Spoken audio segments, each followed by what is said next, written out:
In the 1990s, coffee didn't just grow in popularity in the United States. It became part of daily culture. Cafes turned into places to meet, work, and spend time. That shift was visible everywhere, including TV shows like Friends. Two companies didn't just benefit from this trend, they helped define it. Starbucks and Dunkin. Dunkin' operates over 10,000 locations in the U.S., becoming only the fourth restaurant chain in history to reach that mark. Starbucks crossed that milestone more than a decade earlier, and now operates around 17,000 U.S. stores. Starbucks claims to purchase roughly 3% of the world's coffee supply each year. Dunkin' sells an estimated 2 billion cups of coffee annually, about 60 cups every second. On the surface, both are massive coffee success stories, but the decisions behind them could not be more different.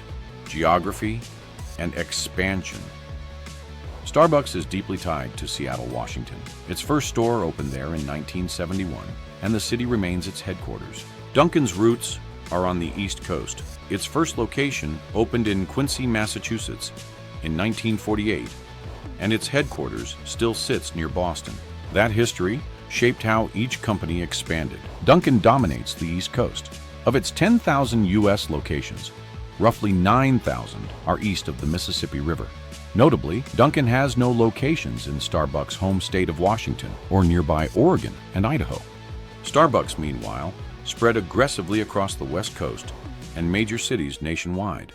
International expansion is where the contrast becomes sharper. Dunkin' opened its first international store in Tokyo in 1970, before Starbucks even existed. Starbucks didn't expand overseas until 1996, but once it did, it moved quickly.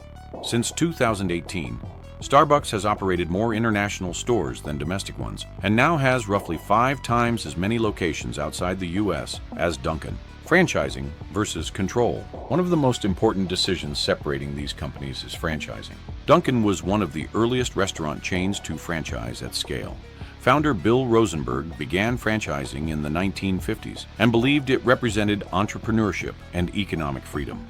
That philosophy remains today. Over 99% of Dunkin' locations are franchised, meaning nearly every store is owned and operated by an independent franchisee.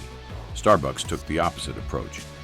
The company largely avoided franchising to maintain strict control over quality, training, and brand experience. While some locations operate under licenses, such as those inside airports or stores, most standalone Starbucks locations are company-owned. Dunkin' prioritized scale. Starbucks prioritized control. Customer identity.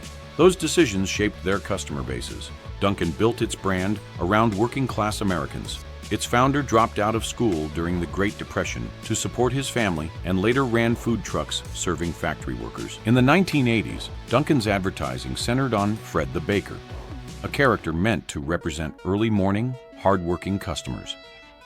Starbucks came from a different background. It was founded by 2 teachers and a writer with a passion for premium coffee. When Howard Schultz acquired the company, he modeled Starbucks after Italian espresso bars, focusing on atmosphere, experience, and higher-priced specialty drinks. Starbucks positioned itself as premium. Dunkin' positioned itself as practical, product focus. Starbucks was always coffee first. Dunkin' wasn't. For decades, donuts were Dunkin's core business, with coffee playing a supporting role. That changed in the 1990s as Dunkin' expanded its coffee menu with flavored brews, iced coffee, espresso drinks, and lattes. In 2006, Dunkin' introduced the slogan, "America runs on Dunkin'," signaling its shift toward beverages. In 2018, it dropped donuts from its name entirely, reflecting its transformation into a beverage-led brand. Interestingly, Starbucks moved slightly in the opposite direction, expanding its food offerings with items like cake pops and bakery concepts to complement its coffee. Advertising philosophy. Dunkin' relied heavily on traditional advertising, including national TV campaigns and celebrity endorsements. Starbucks avoided advertising for decades. It didn't air its first national TV commercial until 2007. Instead, Starbucks invested in store design, employee training, and atmosphere, positioning its locations as a third place between home and work. Even today, as Starbucks faces slower growth, its strategy remains focused on improving in-store experience rather than increasing advertising. Ownership and competition.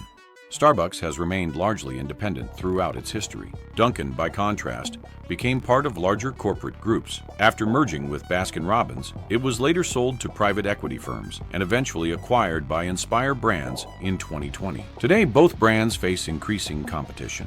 From McDonald's and Panera to newer drive-through chains like Dutch Bros and 7 Brew, and even international players like Luckin Coffee entering the U.S. market. The real difference between Starbucks and Dunkin' isn't coffee.